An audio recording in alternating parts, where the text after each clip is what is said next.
Hello friends, welcome to our YouTube channel back benchers Pathshala, जिस पर हम आपको पढ़ा रहे हैं बोर्ड के एग्ज़ाम के लिए 10th की साइंस। और हम पढ़ रहे हैं चैप्टर लाइट का रिफ्लेक्शन और रिफ्रैक्शन। आज हमारा रिफ्लेक्शन कंप्लीट हो जाएगा और हम मूव करेंगे रिफ्रैक्शन की तरफ। आज हम दो इंपॉर्टेंट टॉपिक पढ़ने वाले हैं, एक मिरर फार्मूला और एक मैग्निफिकेशन। हमने पिछले लेक्चर में साइन कन्वेंशन पढ़ा था, उसका यूज़ करते हैं हम स्फेरिकल मिरर में। न्यूमेरिकल वैल्यूज़ निकालने के लिए उसका बहुत ज़्यादा यूज़ होता है, उसको बहुत ध्यान से समझ लीजिएगा, पढ़ लीजिएगा। अभी तक चैनल को सब्सक्राइब नहीं किया है तो चैनल को सब्सक्राइब कर लीजिएगा। वीडियो और कंटेंट अच्छा लगता है तो लाइक कीजिएगा, शेयर कीजिएगा अपने फ्रेंड्स के पास। अपने संगी साथी 10th क्लास में है उनको ये वीडियोस जरूर दिखाइएगा। जब हम मिरर फार्मूला पढ़ते हैं, ध्यान रखिएगा, क्या पढ़ रहे हैं हम? Mirror formula. वो मिरर फार्मूला में हम तीन चीज़ों का यूज करते हैं। पहली चीज होती है जिसको हम कहते हैं ऑब्जेक्ट डिस्टेंस। इसका मतलब ये है कि मिरर का जो पोल है, हमने साइन कन्वेंशन में पढ़ा था कि हम सारी की सारी डिस्टेंस कहां से मेजर करते थे? पोल से।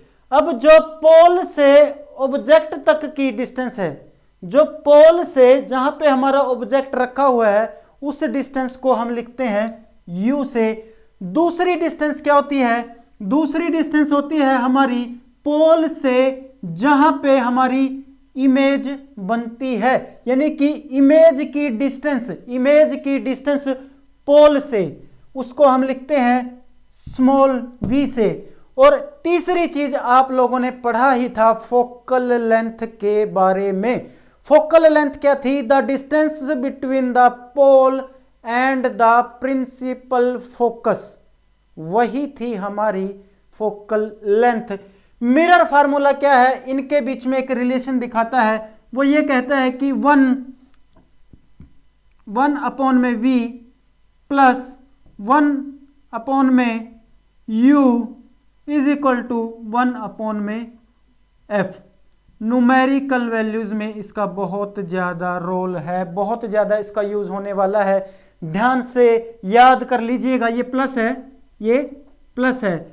1/v 1/u और इज इक्वल टू 1/f, ये आपका मिरर फार्मूला है। चाहे कोई भी स्फेरिकल मिरर हो, ऑब्जेक्ट किसी भी पोजीशन में रखा हो, ध्यान रखिएगा, स्फेरिकल मिरर कोई भी हो, किसी भी पोजीशन में रखा हो, यह मिरर फार्मूला वैलिड होगा, मिरर फार्मूला वैलिड होगा। तो अब हम पढ़ते हैं नेक्स्ट क्या पढ़ना है हमने? मैग्निफिकेशन के बारे में। तो मैग्निफिकेशन के बारे में भी पढ़ लेते हैं क्योंकि वो भी बहुत इंपॉर्टेंट है। मैग्निफिकेशन का मतलब क्या होता है? मैग्निफिकेशन का मतलब होता है कि कोई भी मिरर आपकी इमेज को कितना बड़ा या छोटा कर सकता है, उसको कहते हैं मैग्निफिकेशन। वड दर्शन।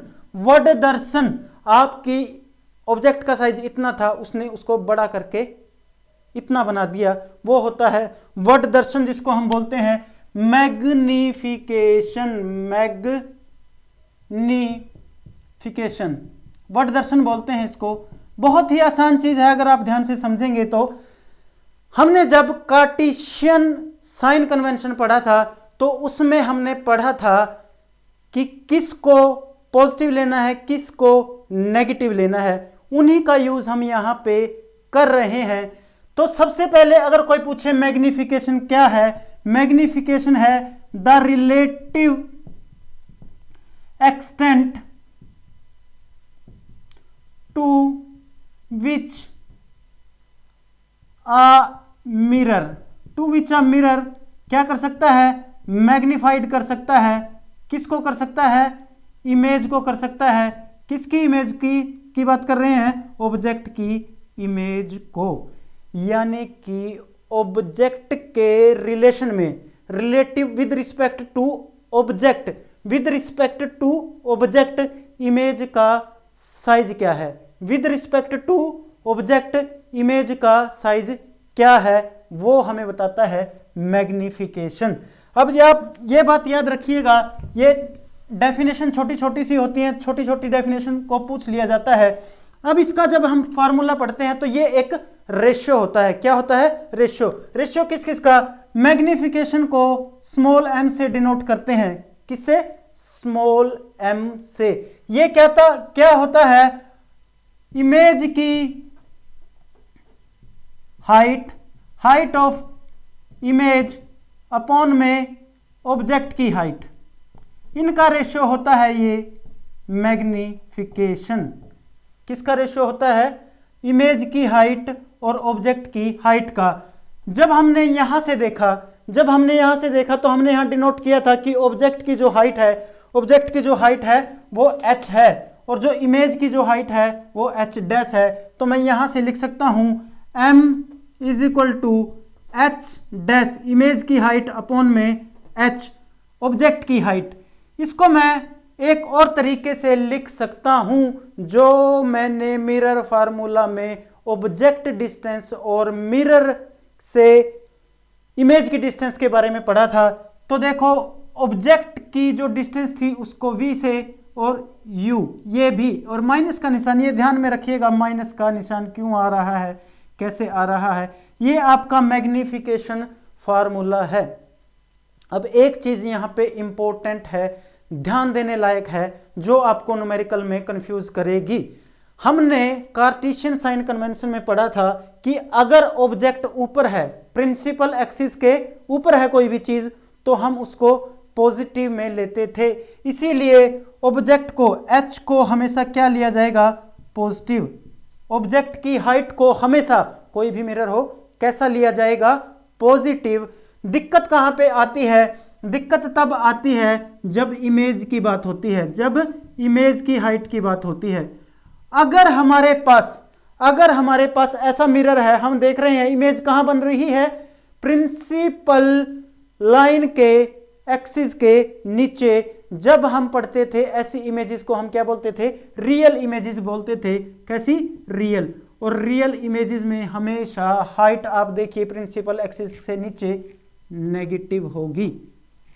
इमेज की हाइट कैसी लेंगे हम? नेगेटिव। उसी तरीके से वर्चुअल के केस में जो इमेज है वो प्रिंसिपल एक्सिस के ऊपर बनेगी, यानी कि इसके ऊपर की हाइट को हम लेते थे पॉजिटिव, तो वर्चुअल होगी तो वो हाइट लेंगे हम पॉजिटिव। अगर आपका आंसर दैन रखिएगा नेगेटिव आ जाए तो सीधा कह दीजिएगा कि इमेज इज रियल, और अगर आपका जो आंसर है वो पॉजिटिव आ जाए, that means image is virtual and erect. ये सब कुछ था मिरर के बारे में। मिरर से रिलेटेड जितनी बातें थी उनको हमने कवर कर लिया है बहुत अच्छे तरीके से। अब आपको लेंस पढ़ने में ज़्यादा दिक्कत नहीं होगी क्योंकि मिरर का अपोजिट ही लेंस होता है। सो यहाँ पे ख़त्म करते हैं। अब हम बढ़ेंगे लेंसेज की तरफ, रिफ्रैक्शन की तरफ। मिलते हैं नेक्स्ट लेक्चर में। तब तक के लिए थैंक यू, शुक्रिया। वीडियो में लास्ट तक बने रहने के लिए आपका धन्यवाद। वीडियो को ज़्यादा से ज़्यादा शेयर कीजिएगा। Thank you.